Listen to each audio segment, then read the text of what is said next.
Personil Polres Blitar Kota dengan dibantu warga sekitar Jalan Raya Merdeka terus berusaha mengevakuasi sebuah pohon sono berukuran besar yang tumbang akibat terpaan hujan yang disertai dengan angin kencang.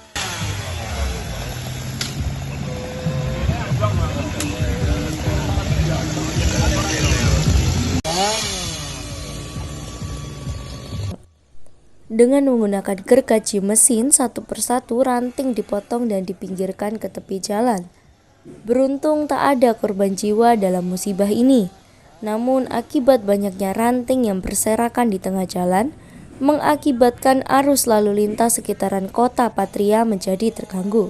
Kasat Samapta Polres Blitar Kota, AKP Murdianto mengatakan, pohon yang diperkirakan berusia puluhan tahun tersebut roboh karena tak mampu menahan kencangnya angin.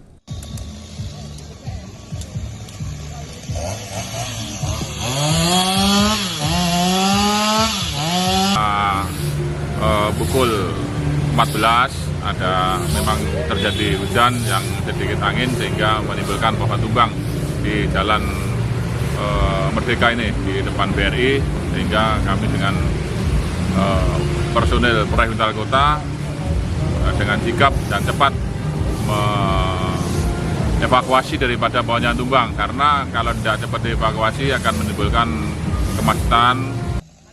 Sementara adanya cuaca ekstrim ini, polisi pun kembali mengimbau masyarakat agar lebih waspada dan berhati-hati saat melakukan aktivitas berkendara, utamanya pada saat turun hujan lebat.